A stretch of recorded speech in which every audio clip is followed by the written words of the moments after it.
Hello po sa inyong lahat. Magandang gabi po. Kinakabahan po ako. First time ko po kasi bali, pangalawang pagkakataon na po. Yung una po kila Pastor Jonah po. Pangalawa pa lang po, kaya po, yung nervyos ko po ngayon, 199. Ano po, tayo po ay mag-start na po sa awitan. Nawa po kung ako po ay magkamali. Pasensya na po kayo. Sige po.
Tunay nga po na napakabuti ng Panginoon.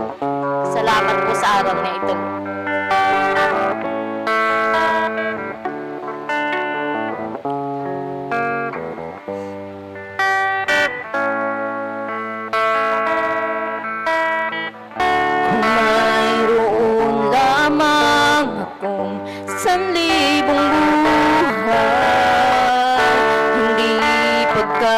kahit lahat sa'yo'y bibigay. Gayon pa man sa'kin naging isang taglay, ilalaan bawat saglit upang ibigin ka nang walang humpay. Minsan kung mayroon lamang ako sanlibong buhay, hindi pagkakait lahat sa'yo'y ibibigay.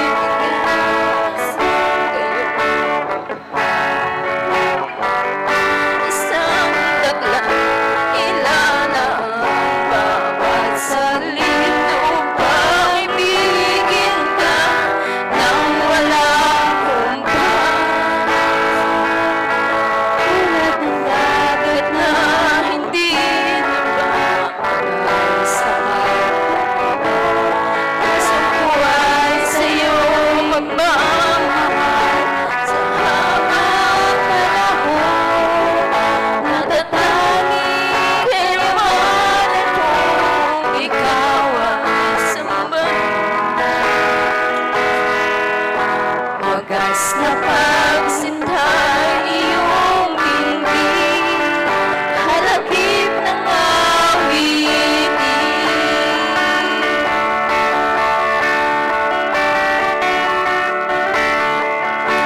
Mayroon lamang ako sa libong buhay, hindi pagkakait sa'yo'y binibigay. Yun pa man sa'kin naging isang taglay, ilalaan bawat saglit upang ibigin ka nang walang humpay. Dagat na hindi nababagal sa pag-alon ng puso ko ay sa'yo magmamahal sa habang panahon. Natatanging kayamanan ko, ikaw ay sambahin. Wagas na pagsintay iyong dinggin, halagip ng awitin.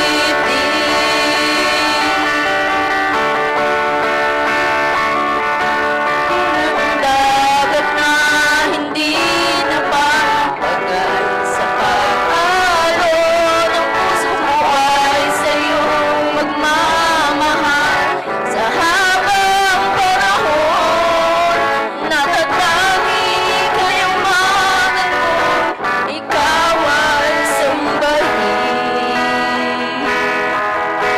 Wagas na pagsintay iyong dinggin, halagip ng awitin.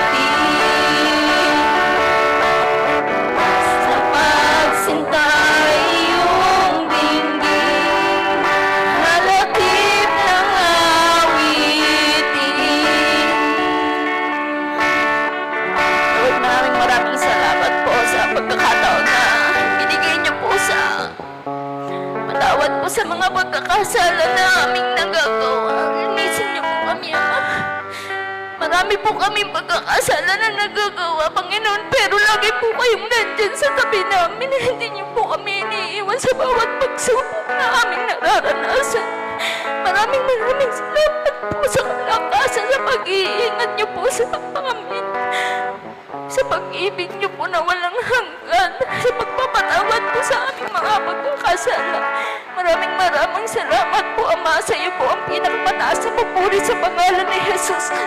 Amen.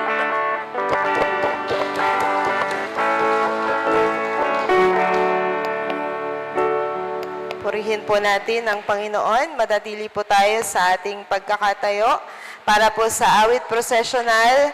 Awitin po natin ang Diyos ay purihin at dakilain sa himno bilang 9.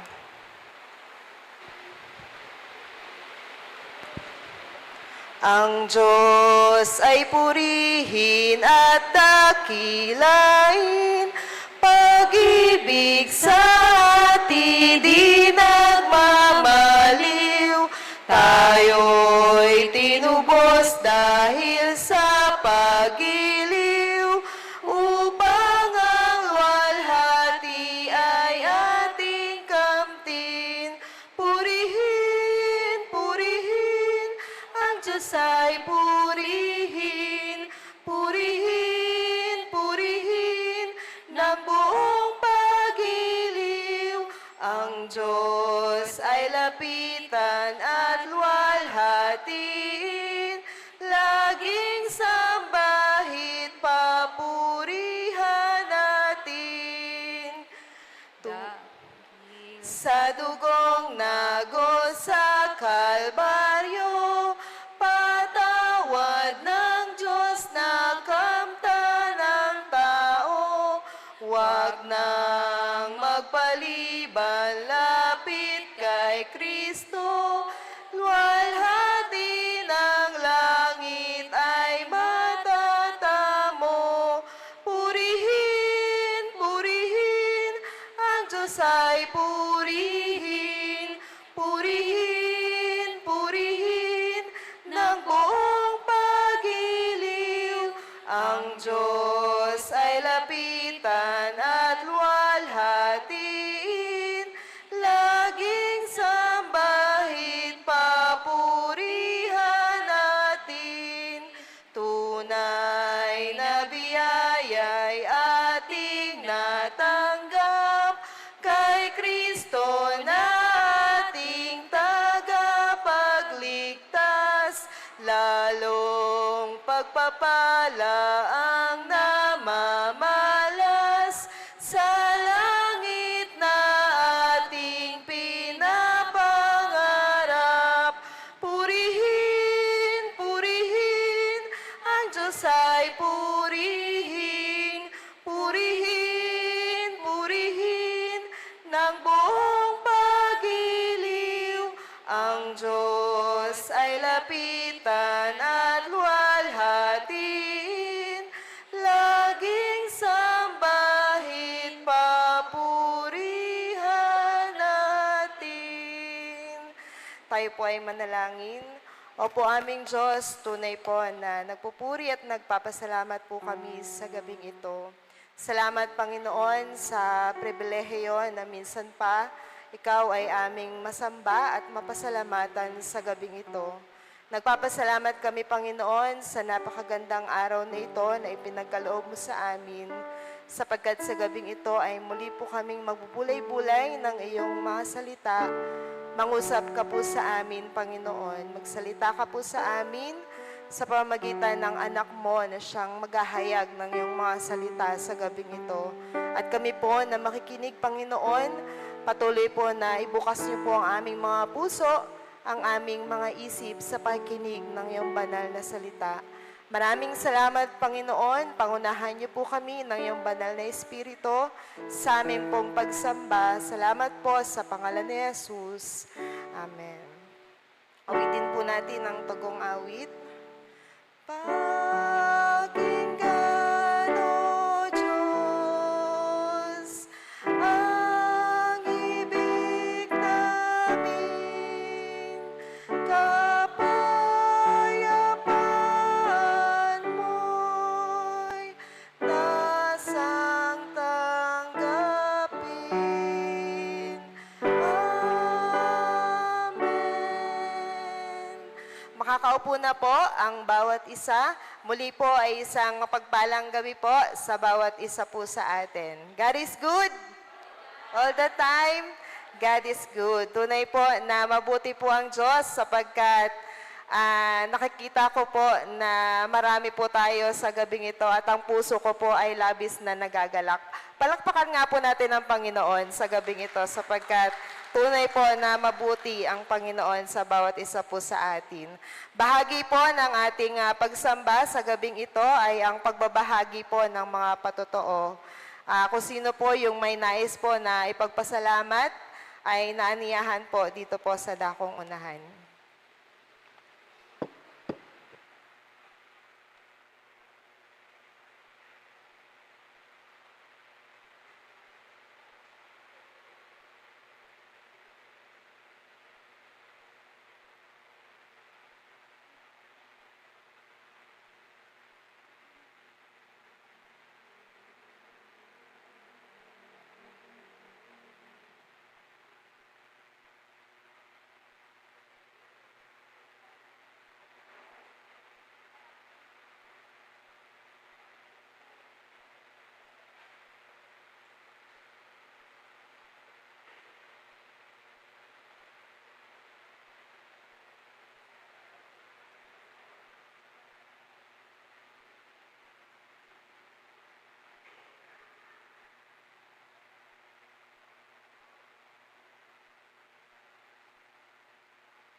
Ayan, magandang gabi po.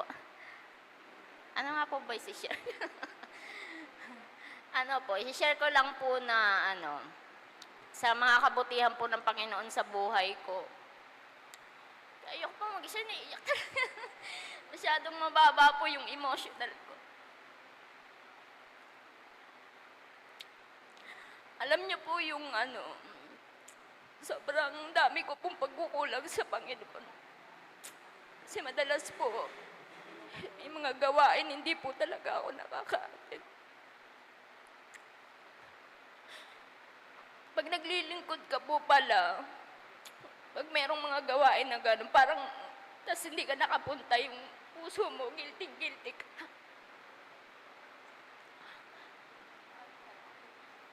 Sa totoo lang po, mahirap po talaga maglingkod. Pag yung hindi 100% yung puso mo na maglilingkod ka. Kasi napakarami pong pagsubok na pinagdadaanan, pero pag ang Panginoon po kasama niyo po sa buhay niyo, kahit ano pong pagsubok, yun talaga pong nalalampasan. Sa papasalamat po ako sa Panginoon kasi siyempre sa pagiging ina po kasi talagang mahirap.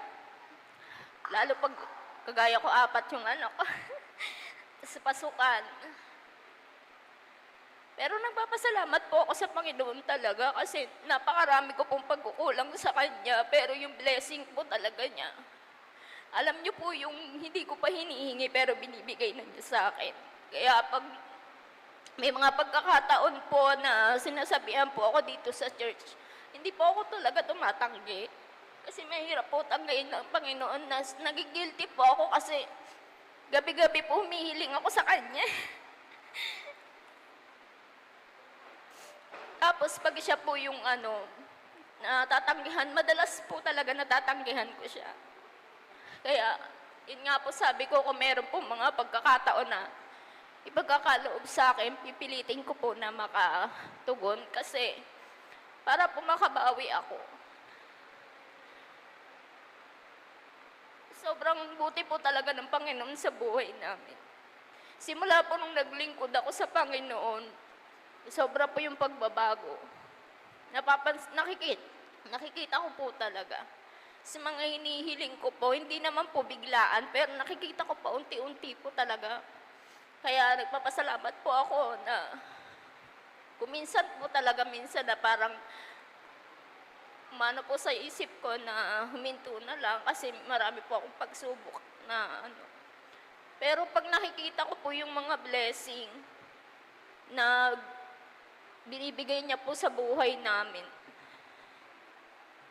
At saka hindi lang po sa blessing kasi kahit po sa pagsubok Pag dumating po yung pagsubok na talagang nalampasan mo, nagugulat ka na lang, nagpapasalamat po talaga ako sa Panginoon. Ayun lang po. Thank you po sa inyo.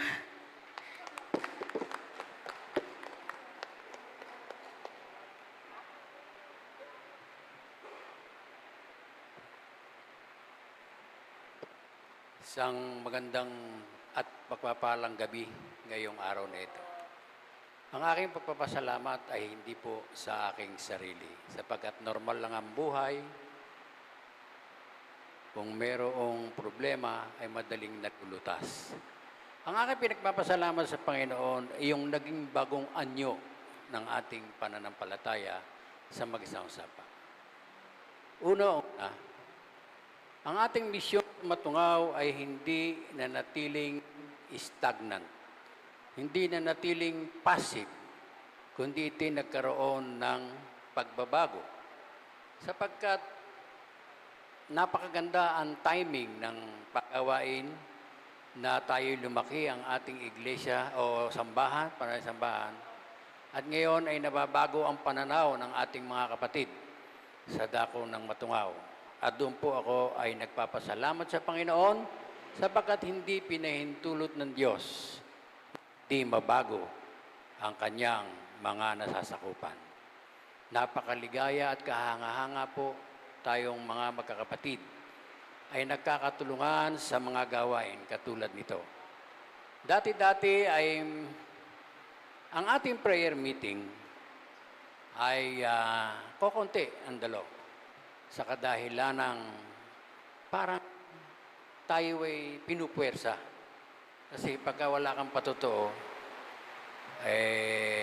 memory verse.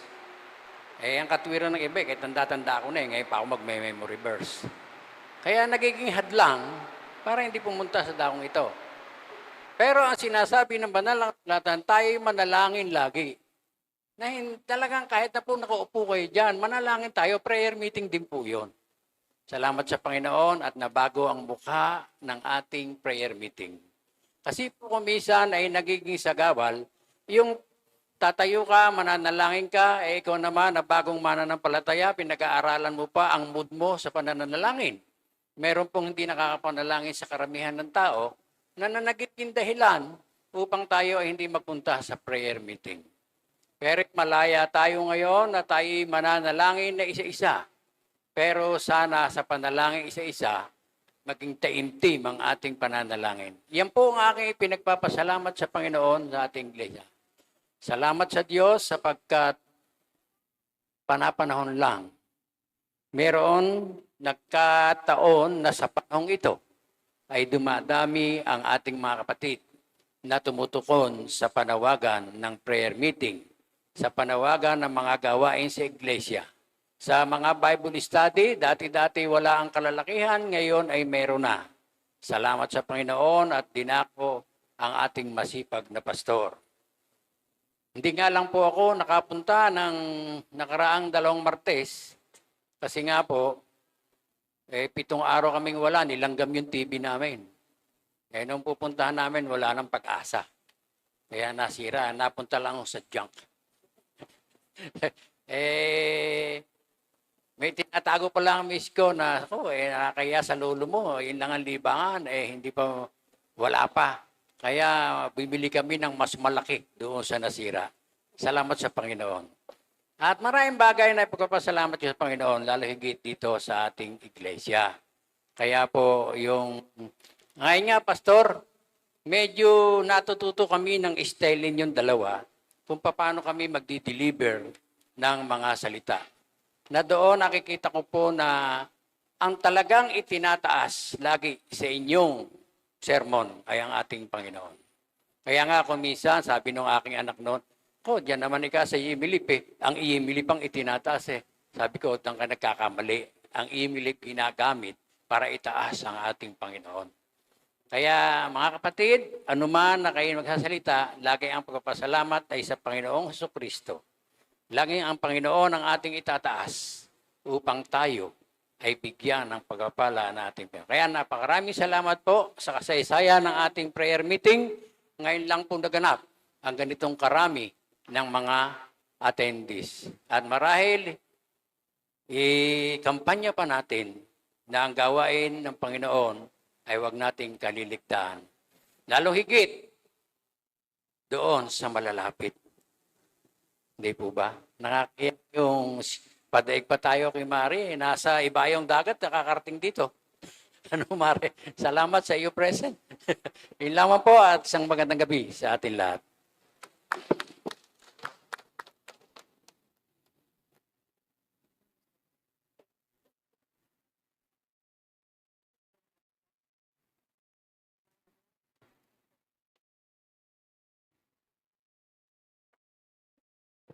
Magandang gabi po sa ating lahat. Ako po ay nagpapasalamat sa Panginoon kasi po napakarami pong pagsubok ang dumating sa buhay po sa aking pamilya pero hindi po niya ako pinabayaan. Sorry, umiyak ako. Kasi naputanayan ko na pag failure ka sa buhay mo, hindi ka po niya papabayaan. Doon ko po naputanayan na wala po doon, naglikod po ako dito. Yung nakaraang taon yung asawa ko po kasi naoperahan po siya. Ngayon, hindi ko po alam kung paano magsisimula. Ngayon, nagpapasalamat ngayon lang po ako magpapasalamat sa mga taong tumulong po sa akin noon. Kasi po, hindi po talaga ako pinabayaan ni Lord doon. Hanggang sa ngayon po, pinagmahanin po ako ng midweek po. Yung asawa ko po, ay pinagpapray ko po na sana magiging normal na yung kalusugan niya. Ngayon po, dinidinig po ng Lord yung pray ko po. Nagiging okay na po siya, kaya nagpapasalamat po ako na isang blessing na po sa akin yun. Tsaka, Kaya nga po, dahil nandito po kayong lahat at sa aking pamilya po kayo sa pangalan ni Jesus.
Prayer na one-on-one kayo, kundi yung sama-sama kayong manalangin. Ipanalangin ang bawat isa na hindi magsasalita sa isa't isa. Ganon. Doon ako kinakabahan, kaya hindi nga ako umaattend.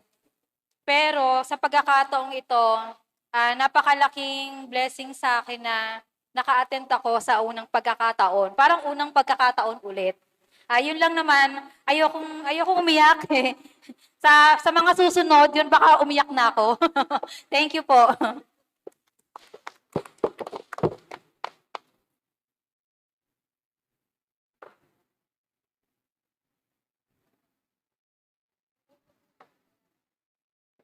Meron pa po ba? Baka po merong hindi makakatulog pagka hindi nag-share. Ayan po. Sabi po ng mga nag-share kanina ay kahit may pagsubok, ano po, ay binibigay ng Panginoon yung mga pangailangan. Actually, pag binasa po natin yung Bible, mula pa lang sa history ng mga Israelita, ang sabi lang ng Diyos, sumunod ka lang eh. Pero hindi naman sila kasi totally sumusunod sa Panginoon. Sumunod ka lang sa Panginoon at ipoprovide niya lahat ng pangailangan natin.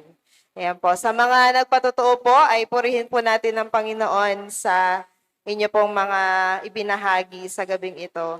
Tayo pong lahat ay tumayo para po sa pagbibigay galang sa pagbasa po ng banal na kasulatan ng ating pong tagapagsalita.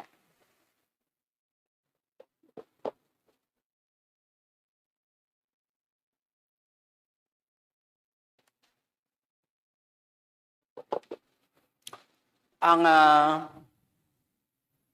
ating pong batayang talata na pagbabasihan sa gabing ito ay matatagpuan sa Aklat ng Roma, Kapitulo 8, mga talatang 38 hanggang 39. Ganito po ang ating mababasa. Sapagkat natitiyak kung walang makapaghihiwalay sa atin sa pag-ibig ng Diyos na ipinakita sa atin sa pamamagitan ni Kristo Jesus na ating Panginoon. Ang kamatayan, ang buhay, mga anghel, mga pamunuan, mga bagay sa kasalukuyan, mga bagay sa hinaharap, mga kapangyarihan o kalangitan, ang kalaliman o alinmang nilalang. Pagpalain ng Panginoon ang pagkabasa ng kanyang mga banal na salita.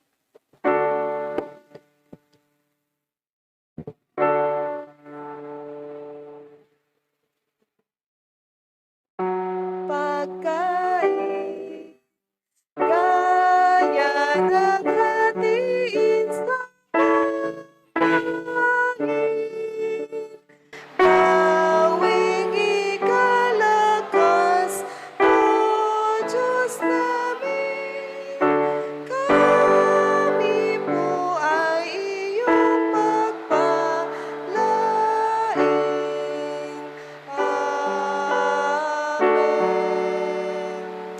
Makakaupo na po ang bawat isa. Purihin po natin ang Panginoon. Ngayon po ay magpapatuloy po ang ating tagapagsalita, ang Predikador Robert Mendoza, para po sa mensahe ng buhay.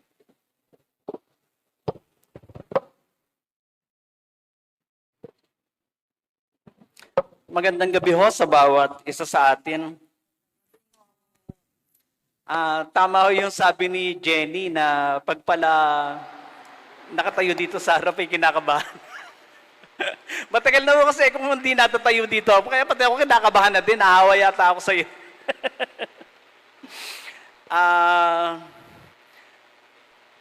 Inaasahan ko ho na ang bawat isa sa atin ay nagugol ang maghapong ito na masaya at makabuluhan. Noong isang Miyerkules ay ang ating tagapagsalita ay ang ating pastor at nag-focus ang kanyang mensahe tungkol sa pananalangin. Ang kanyang hamon at tanong bali sa atin, paano magtatagumpay sa physical and spiritual battle ang bawat isa sa atin? Pagtatagumpay sa laban sa pamamagitan ng pananalangin. Kumbaga, yun ho yung sagot. Kung paano pagtatagumpayan yung mga physical and spiritual battle, ito ay mapagtatagumpayan natin sa pamamagitan ng panalangin. At ang ginamit niyang batayang talata ay matatagpuan sa Efeso 6:18. Ang sabi ho doon, ang lahat na inyo'y gawin ninyo na may panalangin at pagsamo. Manalangin kayo sa lahat ng pagkakataon sa patnubay ng Espiritu. Lagi kayong maging handa at patuloy na ipanalangin ang lahat ng hinirang ng Diyos. Yun ho ang kanyang batayang talata. Pero hindi ho yun ang batayang talata sa gabing ito. Kagaya ho nung aking binasa, ang batayan ho nating talata ay matatagpuan doon sa Roma 8:38 hanggang 39. Mga kapatid, may mga panahon ba sa buhay natin na o siguro bawat isa sa atin ay dumating na doon sa panahon na nagtatanong tayo sa Diyos. Iniisip natin o naitatanong natin na, Lord, hanggang kailan ko daranasin ang kalagayan kong ito o hanggang kailan ako mananatili sa kalagayang ito? Nararamdaman natin na napapagod na tayong lumaban. Napapagod na tayong maghintay. Napapagod tayo na magpanggap na okay tayo, pero hindi naman. At minsan, dahil sa sobrang bigat ng dinadala natin o ng pinagdadaanan natin, naisip natin na sukuan kung ano man yung bagay na kinakaharap natin. Sumuko hindi lang sa problema, kundi pati sa relasyon natin sa Diyos. Pero, mga kapatid, pakinggan ho natin ang sinasabi. The trial is temporary, but God is eternal. Ang mga trials daw ho na dumarating sa ating buhay, ang mga pagsubok, ang mga tukso na dumarating sa ating buhay ay matatapos o may katapusan. Pero yung relasyon natin sa Diyos ay isang bagay na hindi matatapos. Ang pagsubok ay may katapusan, ang mga sakit ay lilipas, ang mga luha na iyong itinangis ay matutuyo. Kahit gaano kahaba ng gabi, tiyak na ito ay matatapos. Pero ang Diyos, na kasama natin sa gitna ng dilim, ay palaging mananatili. Minsan, Kapag hindi natin maintindihan ang ginagawa ni Lord sa ating buhay, ang una nating iniisip o ang una nating ginagawa ay lumayo. Lumayo. Parang umiiwas tayo. Pero just because ginagawa natin yon at kasi iniisip natin na God is silent. But it doesn't mean na God is absent sa buhay natin. Hindi ibig sabihin na hindi natin nararamdaman ang Panginoon. Hindi ibig sabihin na iniwan na tayo ng Panginoon. Dahil kahit na yung ating mga pananampalataya ay humina, yung faithfulness ng Panginoon ay nananatiling malakas.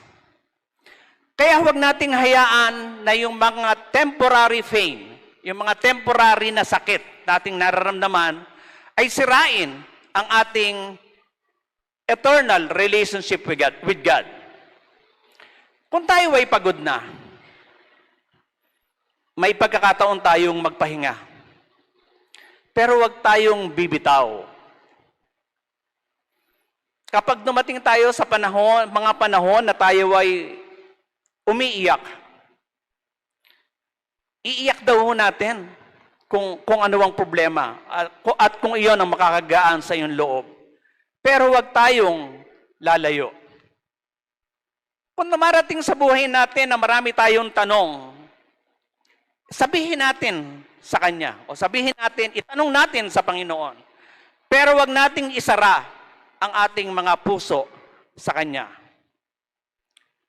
Mag-pray daw tayo kahit hindi natin feel. I mean, yung bang, mag-pray tayo kahit hindi mo napipil na parang kailangan mong mag-pray. Kundi, ipilitin mo yung sarili mo na mag-pray.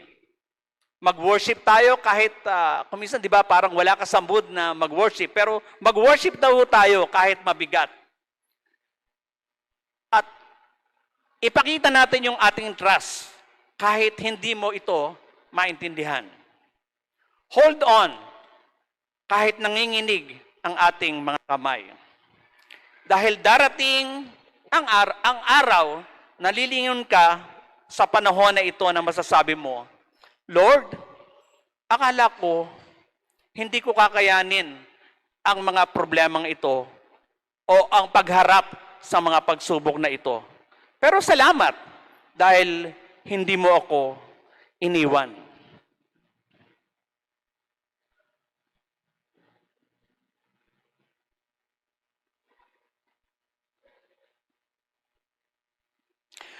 Mga kapatid, tandaan natin ang bagay na ito. Kung meron man na dapat na matapos, ito ay yung mga pagsubok at mga tukso na dumarating sa ating buhay. Pero yung ating relasyon sa Panginoon, isang bagay ito na hindi dapat matapos. O isang bagay ito na walang katapusan. Hayaan mong matapos ang pag-iyak, matapos ang paghihintay, matapos ang mga sakit. Pero huwag mong hayaang matapos ang iyong pagtitiwala sa ating Diyos.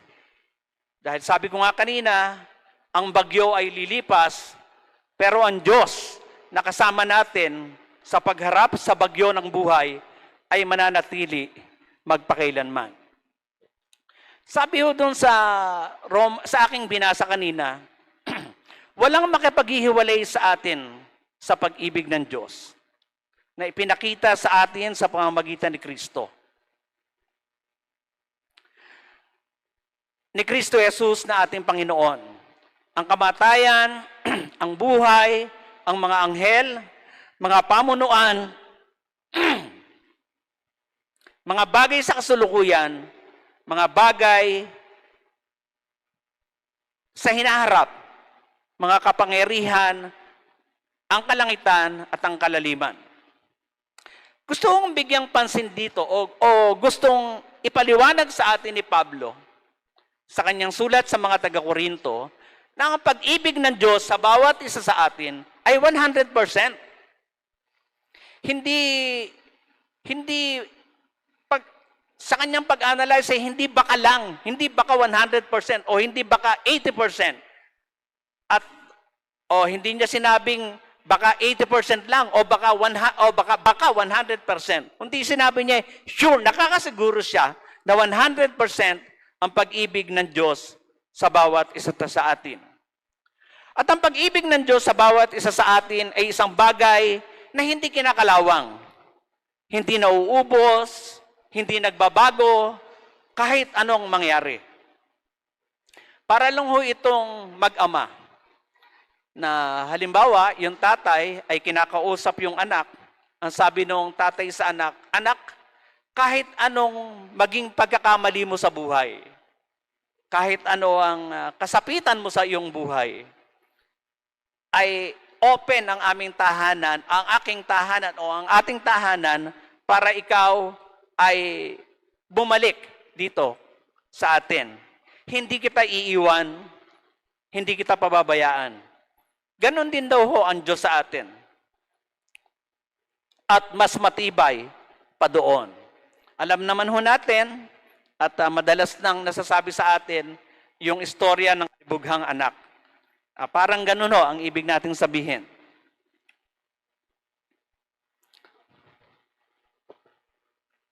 Ang ibig sabihin, sa buhay natin ngayon, kahit ang kamatayan, kahit mamatay pa tayo o mabuhay tayo, mahal tayo ng ating Panginoon.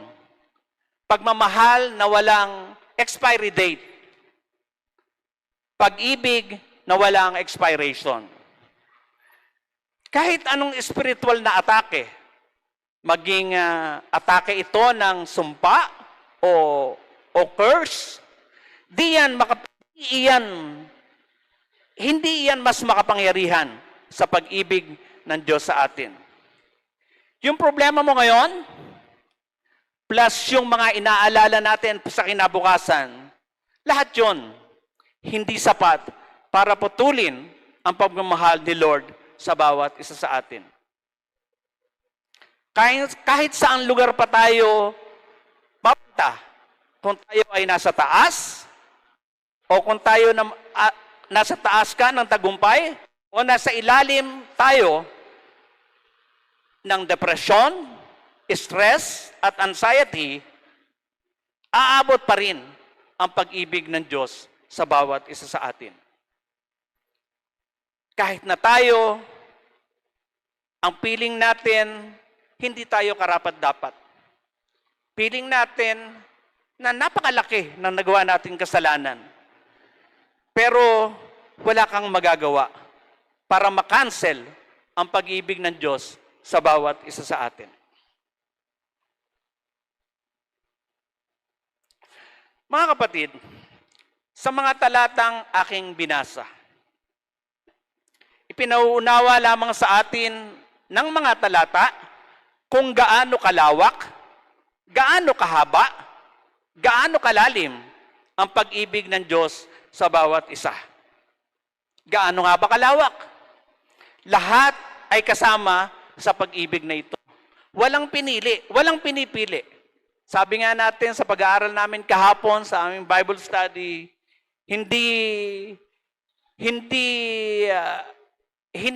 mo dapat i-judge ang isang tao na pumapasok sa kapilya o nagsisimba na sabi nga ni Alvin baka ikasabihin dati yan na ganun. Dati yung nakikita ko lang sa sugalan. Dati yung nakikita ko sa inuman. Bakit ngayon nandyan sa loob ng kapilya? Ngayon, napag-usapan namin kahapon na hindi mo dapat i-judge ang isang tao. At sabi ko nga, doon siya sang nakausap ko, ang simbahan ay hindi lang para sa mabuting tao. Ang simbahan ay para sa makasalanan. Dahil ang simbahan ay parang ospital. Diyan dinadala yung mga may sakit. Kaya sabi ko, kung may nararamdaman kang sakit sa iyo. Kasi sabi niya, ayaw daw niyang magsimba dahil siya nahihiya. Sabi ko, walang dahilan para ka mahiya. So, kaya ganun ang paliwanag ko sa kanya na ang simbahan ay hindi lang para sa mabubuti. Mas open iyan sa mga nangangailangan ng pagbabago. So, ganun ho kalawak ang pag-ibig ng Diyos. Walang pinipili, lahat ay kasama. Gaano naman kahaba ang pag-ibig ng Diyos? Ang pag-ibig ng Diyos ay walang expiration.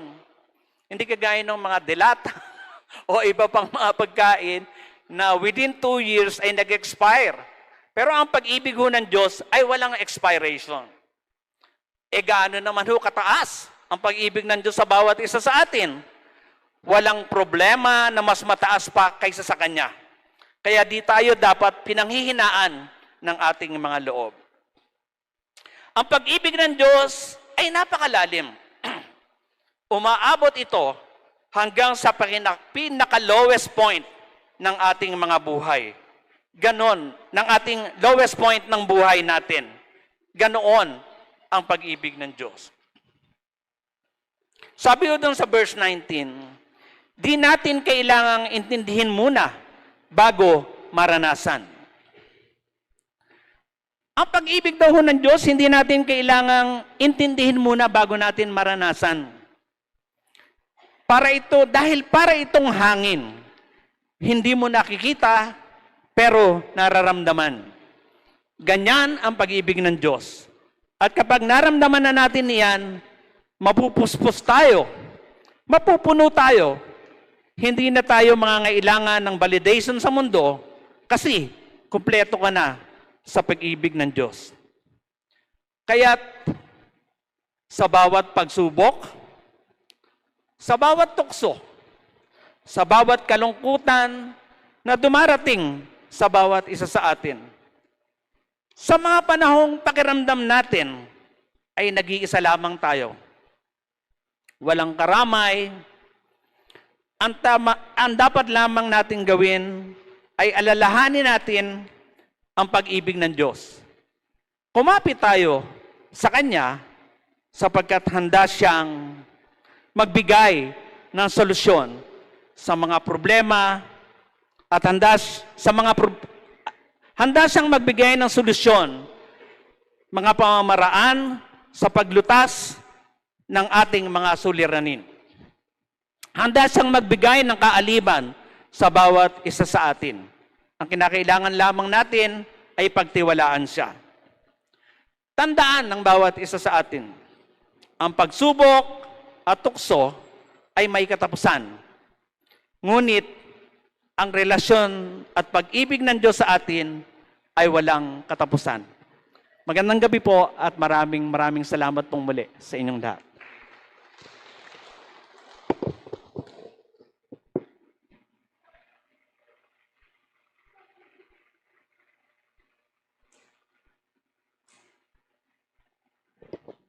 Purihin po natin ang Panginoon sa kanyang mga salita na patuloy po na nagbibigay sa atin ng lakas at ng inspirasyon.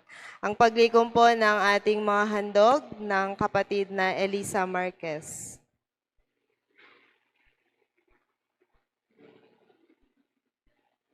Awitin po natin yung I'm giving. I'm giving because I love Jesus. I'm giving because I love Him. I'm giving because I love Jesus. I'm giving because I love Him. Tayo pong lahat ay tumayo at awitin po natin ang awit ng paghahandog. Tumatanggap yaring handog ng pusong may loob. Pagpalain kaming lubos sa ngalan ni Jesus. Amen. Makakaupo na po ang bawat isa. Ngayon po ay nasa bahagi po tayo ng ating panalanginan Katulad po ng lagi po nating ginagawa, tayo po ay magbibilang ng 1, 2, 3 at magsasama-sama po lahat ng magkakaparehas ng bilang. Start po tayo. Ako sa akin po 1, Pastora 2. 1 po kayo. Pastor 2. 1 po kayo.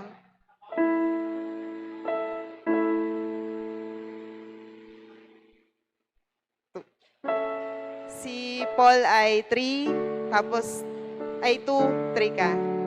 Sige po, magsama-sama na po lahat po ng grupo. Dito po yung 1, dito po yung 2, doon po yung 3 sa likod. 1, 2, 3. Sige po, nasa programa naman po yung ating pong mga ipapanalangin para po doon sa mga walang hawak na programa. Sa Group 1 po, ay ang ipapanalangin po ninyo ay ang mga bata, mga teens, at yung ating pong mga young professionals. Tapos po, yung pong mga gawain po natin ay DJ, Sunday School, at yung iba pa pong gawain. Yun po sa Group 1. Sa Group 2 po ay ang ating pong kalalakihan, kababaihan, at yung pong District Sports Fest, meron pa po itong Part 2 sa Sabado. At yung pong mga national activities po natin. Sa Group 3 po ay yung pong personal spiritual growth at pong pamilya. At kung meron pong mga personal prayer requests ay doon na lang po sa inyo pong grupo. Ayun po. Pwede na po kayong mag-share po.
Tapos na po ang bawat isa. Habang tayo po ay nakaupo, ay ulitin po natin ang aming panalangin sa inyong bilang 127, taus-pusong panalangin.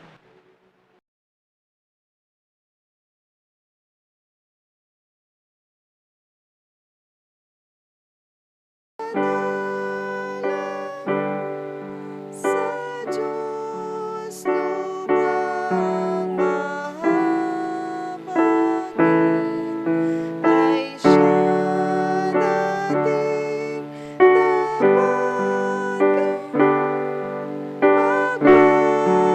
dapat magpapala ay kakamtin.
Tayo tumayo, awitin po natin ang Doxologia.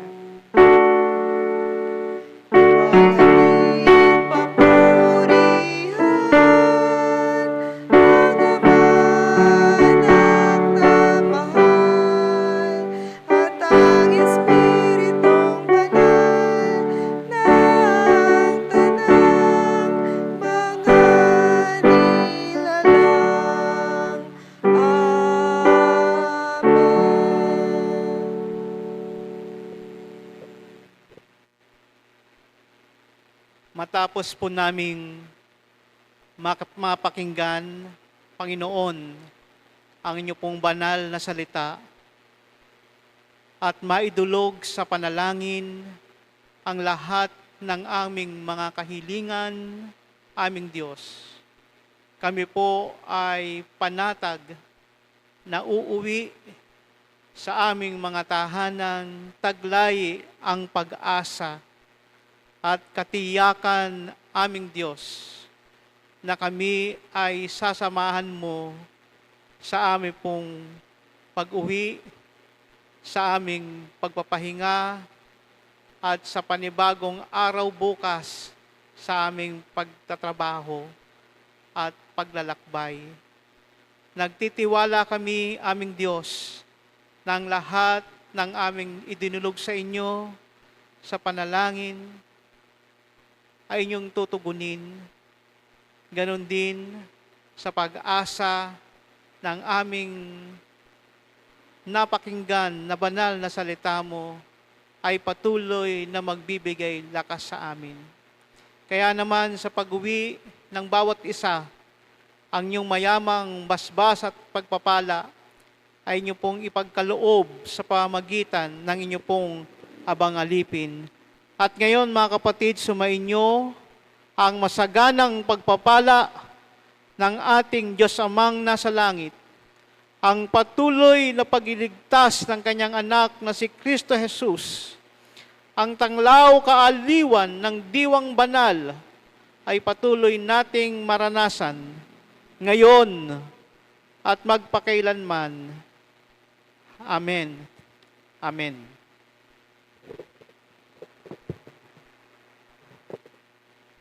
Katluhang amen. Amen. Amen.